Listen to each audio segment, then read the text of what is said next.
Assalamualaikum warahmatullahi wabarakatuh. Halo semuanya, selamat siang. Terima kasih bagi yang sudah menonton video kali ini.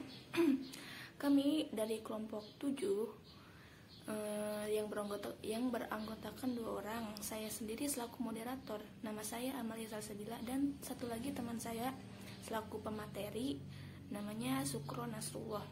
Oke, langsung saja. Materi pertama akan disampaikan oleh saya sendiri.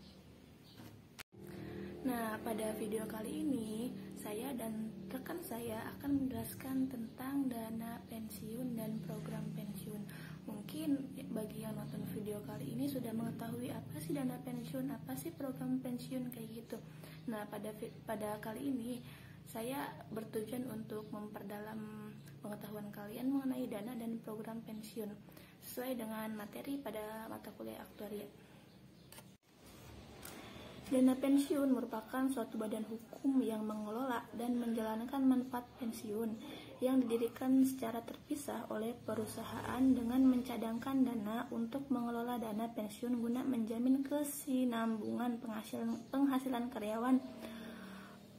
karyawan setelah purna karya.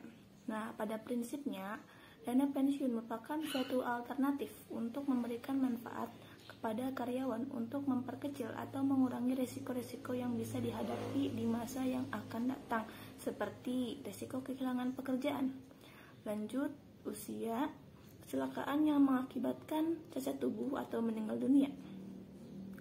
Seperti itu kurang lebihnya. Terus apa sih pengertian dari program pensiun itu sendiri? Nah, pengertian program pensiun adalah suatu program yang mengupayakan tersedianya uang pensiun atau disebut juga manfaat pensiun bagi pesertanya. Nah, ketika kita di usia produktif dan bekerja, kita memperoleh penghasilan untuk memenuhi kebutuhan kita sehari-hari. Bagi yang bekerja pada sebuah pemberi kerja perusahaan, baik itu lembaga pendidikan dan lain-lain, umumnya menerima penghasilan secara rutin setiap bulan. Ketika kita mencapai usia pensiun, sebagian dari kita masih menerima penghasilan secara rutin dan pemberi kerja berupa uang pensiun. Terus selanjutnya, apa saja sih jenis program pensiun? Nah, jenis program pensiun itu ada 2 ya. Yang pertama itu ada program pensiun manfaat pasti, dan yang kedua ada program pensiun iuran pasti. Nah, untuk dana pensiun manfaat pasti itu sering disebut dengan defined benefit plan, adalah suatu program pensiun yang memberikan formula tertentu atas manfaat yang akan diterima karyawan pada saat mencapai usia pensiun. Seperti itu. Contohnya kayak gimana? Contohnya seseorang karyawan dijanjikan akan memperoleh dana pensiun sebesar 80% dari gaji saat bekerja dengan menambahkan nilai 10% setiap 4 tahun. Maka saat karyawan tersebut memasuki masa pensiun, perusahaan wajib membayarkan gajinya setiap bulan sesuai jumlah yang telah disepakati. Dana pensiun ini diambil dari mana sih? Jadi sebenarnya dana pensiun itu diambil dari pas waktu setiap gajian itu ada potong gaji. Nah, itu buat dana pensiun dia gitu. Misalkan gabungan kedua uang tersebut kemudian dimasukkan ke dalam perusahaan dana pensiun untuk diinvestasikan sehingga jumlahnya berlipat. Jadi kalau misalnya gini, kan setiap kita gajian, misalkan saya udah bekerja, setiap saya gajian, misalkan gaji saya itu 3 juta. 3 juta itu diambil, dipotong 10%. Untuk apa? Untuk persiapan dana pensiun. Nah, dana pensiun ini untuk diinvestasikan. Jadi dana pensiun ini bisa berlipat ganda gitu tuh. Nah, biasanya yang menerima dana pensiun ini itu yang PNS. Jadi PNS itu sebenarnya dipotong gajinya 10%. Nanti si gaji 10% itu bakal diinvestasikan oleh si perusahaannya. Jadi makanya berlipat-lipat gitu dananya. Nah, terus ada nggak sih kelebihan dan kekurangan dari dana pensiun manfaat pasti gitu? Jelas ada ya. Setiap setiap sesuatu pasti ada kurang dan kelebihannya. Nah, untuk kelebihan program pensiun manfaat pasti tersendiri yaitu yang pertama, lebih menekankan pada hasil.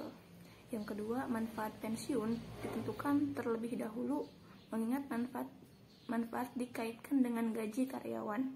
Yang ketiga, program pensiun manfaat pasti dapat mengakomodasi masa kerja yang telah dilalui karyawan apabila program pensiun dibentuk jauh setelah perusahaan berjalan. Yang terakhir, karyawan lebih dapat menentukan besarnya manfaat yang akan diterima pada saat mencapai usia pensiun. Terus kelemahannya yaitu yang pertama, perusahaan menanggung resiko atas kekurangan dana apabila hasil investasi tidak mencukupi. Terus yang terakhir, relatif lebih sulit untuk diadministrasikan. Seperti itu. Oke, yang selanjutnya kita akan membahas tentang dana pensiun iuran pasti. Nah, program pensiun iuran pasti atau benefit contribution pension plan adalah program pensiun yang menetapkan besarnya iuran karyawan dan perusahaan pemberi kerja, sedangkan benefit yang akan diterima karyawan dihitung berdasarkan akumulasi iuran ditambah dengan hasil pengembangan atau investasi lainnya. Contohnya misalkan selama masa kerja karyawan dan perusahaan sama-sama diharuskan membayar 10% dari gaji pekerja setiap bulannya. Kemudian uang ini akan diinvestasikan oleh perusahaan dana pensiun dan hasil investasi tersebut akan dikembalikan kepada karyawan yang bersangkutan. Jadi sama aja kayak yang saya jelasin tadi ya pada manfaat pensiun. Nah, oleh karena itu perusahaan tidak perlu memikirkan ketersediaan dana dalam jumlah besar untuk membayar karyawan yang telah memasuki usia pensiun. Sebaliknya, karyawan bisa dirugikan apabila investasi dana pensiun mengalami kegagalan, sebab uang pensiun yang diterima juga menjadi lebih rendah. Seperti itu. Jelas di sini juga ada kelemahan dan kelebihannya. Kelebihan dari program pensiun iuran pasti sendiri yaitu yang pertama, pendanaan biaya iuran dari perusahaan lebih dapat diperhitungkan atau diperkirakan.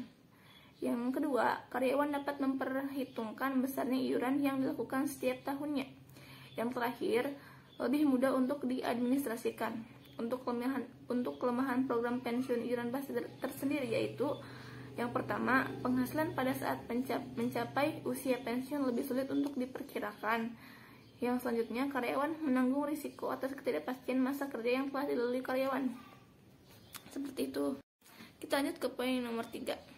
Yaitu pengertian dana pensiun dan pemilahannya. Nah, menurut Undang-Undang Nomor 11 Tahun 1992 tentang dana pensiun disebutkan bahwa dana pensiun adalah badan hukum yang mengelola dan menjanjikan manfaat pensiun.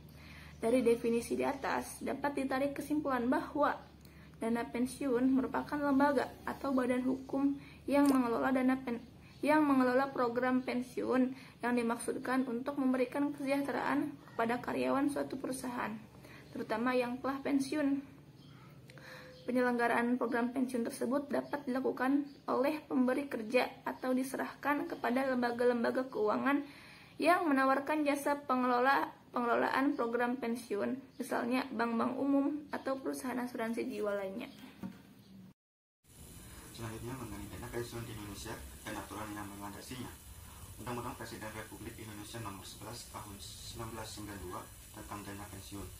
Mengenai ketentuan umum, pasal 1 dalam undang-undang ini yang dimaksud dengan dana pensiun adalah badan hukum yang mengelola dan menjalankan program yang menjanjikan manfaat pensiun.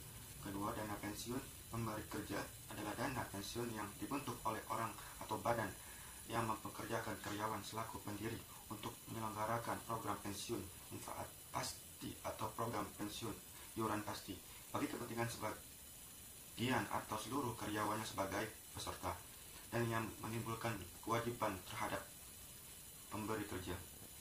Mengenai jenis dan status hukum dana pensiun, menurut pasal 2 jenis dana pensiun adalah dana pensiun pemberi kerja yang pertama, yang kedua dana pensiun lembaga keuangan. Pasal 3 dana pensiun memiliki status sebagai badan hukum dengan syarat dan tata cara yang diatur dalam undang-undang ini.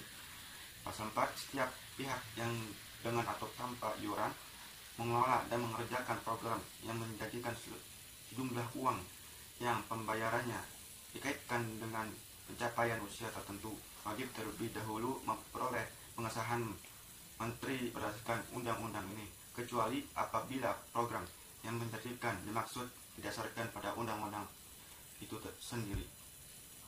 Nah, selanjutnya mengenai program di beberapa negara lain.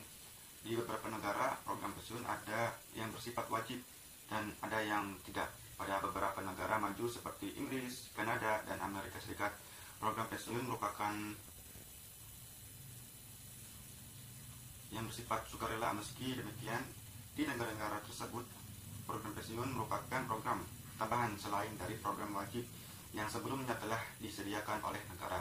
Selain itu, keberadaan industri dana pensiun di negara-negara tersebut telah berlangsung cukup lama, sehingga dana pensiun cukup memiliki peran penting dalam perekonomian di negara tersebut. Berbeda dengan negara Inggris, Kanada, dan Amerika Serikat yang memiliki kebijakan program pensiun sukarela. Di Malaysia dan Singapura, program pensiun yang tersedia adalah program pensiun yang bersifat wajib.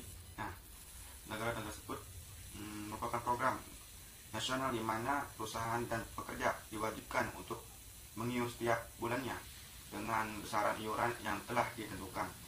Sebagai contoh, di Singapura pekerja diwajibkan memberikan iuran sebesar 20% dari gaji yang diterima. Nah, karena itu tidak mengherankan jika persentase aset dana pensiun terhadap GDP sangat besar dan jauh melampaui kondisi yang terjadi di Indonesia. Ya, mungkin cukup itu bisa saya sampaikan. Kembali ke moderator.